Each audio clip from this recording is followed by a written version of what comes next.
गत वर्ष राज्य में कमी दर्ज हुई है। इसके अलावा नशे के विरुद्ध एवं साइबर क्राइम के क्षेत्र में भी अच्छा काम हुआ है। अब तक 3,350 गांव, 876 वार्डों को नशा मुक्त करने का अभियान पुलिस द्वारा चलाया गया था, उसको घोषित किया है। साइबर अपराध पर अंकुश लगाने के लिए हरियाणा पुलिस गृह मंत्रालय की तरफ से उनको प्रथम पुरस्कार भी मिला है। हरियाणा पुलिस को अपराध की रोकथाम के लिए मैंने फ्री हैंड दिया है। यह लक्ष्य भी दिया है कि नशा मुक्त अभियान को आगे बढ़ाते हुए वर्ष 2025 तक 70% गांव एवं वार्डों को नशा मुक्त किया जाए और जो इस कारोबार में शामिल हैं उनके खिलाफ सख्त कार्रवाई वो की जाए। मैंने ये भी कहा है कि विदेश में रहकर आपराधिक गतिविधियों में शामिल अपराधियों एवं यहाँ पर उनके जो सहकर्मी हैं, मान लो कॉल करते हैं और फिर जाते हैं, ऐसे लोगों के खिलाफ मुहिम चला करके इस अपराध की रीढ़ की हड्डी तोड़ने का काम हमारे पुलिस करेगी। ये भी मैंने आदेश दिए हैं। इसके लिए पुलिस को जिन भी संसाधनों की आवश्यकता है वो सभी संसाधन उपलब्ध कराए जाएंगे। इसी क्रम में जो बहादुर सैनिक हैं जिन्होंने अपराध को रोकने के लिए अच्छा काम किया है, ऐसे पुलिस कर्मियों को प्रोत्साहित करने के लिए ORP पॉलिसी वो शीघ्र लाई जाएगी ताकि उनको जिन्होंने जान जोखिम में डाल करके अपराध को रोका है उनको प्रोत्साहित करेंगे। और इसके साथ ये भी है कि अगर कोई अपराधी रोकने में नाकाम रहा है उसके लिए भी अलग से वो सख्ताई से उसके खिलाफ भी कार्रवाई होगी, चाहे उसकी डिमोशन करें या कुछ और हो, वो पॉलिसी के अंदर सारा आएगा। ये भी हमने कहा है। हरियाणा में डायल 112 सेवा को और सक्षम बनाने के लिए रिस्पांस टाइम कम करने के लिए उचित कदम उठाए जाएंगे ताकि अभी लगभग 6.5 मिनट के अंदर पहुंचती है और गति से इसके अंदर चाहे हम अलग से उसमें और नई गाड़ियां शामिल करें, इस समय को भी और कम किया जाएगा ताकि अपराधी अपराध करके बचे ना, उसके खिलाफ सख्त कार्रवाई हो। मैंने ये भी कहा है कि अवैध इमिग्रेशन को काबू करने के लिए सरकार ने यह निर्णय लिया है कि इसकी रोकथाम हेतु एक नया कानून लाया जाएगा जिसको आने वाले इस बजट सत्र के अंदर वो पेश किया जाएगा। जिला नूह में कानून एवं व्यवस्था को चुस्त दुरुस्त करने के लिए हरियाणा पुलिस की एक बटालियन वहां स्थापित की जाएगी। इसके लिए जमीन आवंटन हेतु जिला उपायुक्त एवं जिला अध्यक्ष नूह को जल्द से जल्द जमीन की पहचान करके सरकार के ध्यान में लाने का कहा गया है। हमने चुनाव घोषणा पत्र में, अपने संकल्प पत्र में पुलिस को आधुनिक बनाने के लिए 300 करोड़ रुपए की योजनाएं लागू करने का वायदा किया था।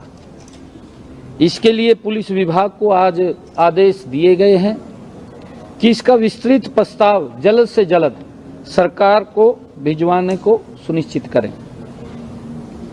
हमने अपराध की रोकथाम हेतु CCTV कैमरे से मुख्य सचिव की अध्यक्षता में गठित कमेटी को अधिक से अधिक स्थानों को कवर करने के भी आदेश दिए हैं, वो भी कहा है।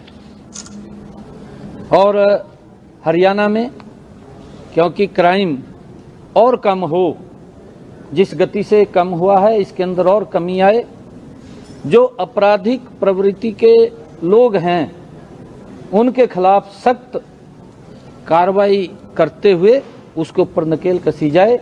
आज इन विषयों के ऊपर बातचीत हुई। सर, जिस तरीके से जो डिजिटल अरेस्ट के मामले सामने आ रहे हैं उसको लेकर भी कोई कदम उठाया जाएगा, क्योंकि साइबर क्राइम आजकल जो है वो लगातार काफी बढ़ते जा रहे हैं सर मामले साइबर क्राइम के। साइबर क्राइम के अंदर भी हमने जो प्रेजेंटेशन के अंदर आया है उसके अंदर भी देश में सबसे ज़्यादा जो साइबर क्राइम को पकड़ने का जो जिसने साइबर क्राइम किया है वो केसेस हमारे हरियाणा के अंदर हैं और उसको और गति दी जाएगी। जैसा मैंने कहा है कि हमने पुलिस को इंफ्रास्ट्रक्चर को बढ़ाने के लिए कोई और आवश्यकता है उसके लिए 300 करोड़ रुपए का बजट का बात हमने अपने मैनिफेस्टो के अंदर की थी, ताकि साइबर क्राइम की रोकथाम के लिए भी अपराधी के ऊपर तत्परता से कार्रवाई हो, उसके लिए हमने सारे। मंत्री जी, बांग्लादेशी घुसपैठियों को लेकर के कई सूचनाएं मिली। दिल्ली पुलिस ने एक बड़े नेटवर्क को भी पकड़ा बांग्लादेशी घुसपैठियों को लेकर के, रोहिंग्या को लेकर के। दिल्ली एनसीआर में भी इस तरह के कई मामले देखने को मिलते हैं, उसको लेकर कोई रणनीति या किसी तरह पे बात हुई है? नहीं, देखिए ऐसे लोगों को मैंने पीछे भी कहा था कि ऐसे जो रोहिंग्या या बांग्लादेश से आए हुए लोग हैं ऐसे लोगों को चिन्हित करके कहां कहां पर वो बैठे हैं उन लोगों को चिन्हित करके उनकी लिस्ट बना करके उनको भी यहाँ क्या निर्णय करना है उसका करके उनको वापस भेजने का काम किया जाएगा। विदेश में बैठ के जो टारगेट कर रहे हैं, विदेश में जो गैंगस्टर बैठ के हरियाणा में वारदातों को अंजाम दे रहे हैं, ऐसे गैंगस्टरों को विदेशों से लाने के लिए कोई पॉलिसी बनाई जाएगी? उसके लिए भी, क्योंकि पूरा एक एनआईए के साथ बैठ करके समय समय के ऊपर हमारे पुलिस के अधिकारी उनसे बातचीत करते हैं, क्योंकि ये इंटरनेशनल मसला है और उसके अंदर कुछ केसों के अंदर हमें वहाँ पर उनको लाने में सफलता भी मिली है, परंतु कुछ और हैं उसके पीछे लगे हुए हैं। हमने कहा है कि जो अपराधी हैं बाहर से बैठ करके जो इस प्रकार का सिस्टम को चलाते हैं उनके जो गुर्गे हैं जो यहाँ पर बैठे हैं, एक अभियान चला करके ऐसे लोगों को, इन आपराधिक गतिविधियों में संलिप्त लोगों को समाप्त करने का काम, उसकी कमर तोड़ने का काम ये हमारी पुलिस करेगी। और उसके लिए मैंने कहा है कि पुलिस को जिस भी संसाधन की आवश्यकता है वो उपलब्ध कराया जाएगा। सीएम साहब, आप पिछले दिनों देश के गृह मंत्री अमित शाह जी से मिले थे। 3 जो आपराधिक कानून लागू हुए हैं जुलाई 2024 से, उनको हरियाणा में पूरे तरीके से कब तक इम्प्लीमेंट कर लिया जाएगा, या फिर कर रहे हैं तो उसमें किसी तरीके की कोई चुनौती तो नहीं है आज पुलिस के सारे अमले के साथ? नहीं, उसके ऊपर भी चर्चा हुई है और उसको भी हम गति से आगे बढ़ रहे हैं। जल्दी ही इस पूरे प्रदेश के अंदर जो हमारे 3 लॉज आए हैं, भारत पिनल कोड, उसके तहत हमारी हरियाणा वो राज्य बनेगा। जल्दी ही हम उसके तरफ पहुंच गए हैं और लगभग 28 फरवरी तक हम इसको पूर्ण कर लेंगे और 28 फरवरी के बाद कभी भी कोई कार्यक्रम होगा तो उसको हम ऑर्गेनाइज करेंगे। सर, स्टेट कोऑर्डिनेशन के लिए, क्योंकि देखिए सर नशा पंजाब या फिर राजस्थान दूसरे स्टेट से आता है, तो उसके लिए भी कोई चर्चा हुई है सर? हाँ बिल्कुल, इंटरनेशनल जो कोऑर्डिनेट कमेटी है, इंटरस्टेट कोऑर्डिनेट कमेटी है, उसको लेकर के भी चर्चा हुई है, उसकी बैठकें भी हुई हैं। लगभग 272 के करीब में बैठकें हुई हैं और हमने कहा है कि इसको समय समय के ऊपर एक बड़ी बैठक का भी ऑर्गेनाइज होनी चाहिए, क्योंकि उसके अंदर सीएम स्तर के जो राज्यों के हमारे मुख्यमंत्री हैं वो भी उसके अंदर शामिल हों और अलग अलग जहां जहां पर भी वो बैठक रखनी है उसके ऊपर चर्चा विचार करके, ताकि इस नशे के ऊपर काबू पाया जा सके। और ऐसे लोग, हमने ये भी कहा है कि नशा जहां से चलता है, जहां तक पहुंचता है और बीच में जहां वो रुकता है, वो सब को चिन्हित करके उसके खिलाफ सख्त कार्रवाई करें, ताकि युवाओं को इस बढ़ती हुई प्रवृत्ति से रोका जा सके, उनको बचाया जा सके।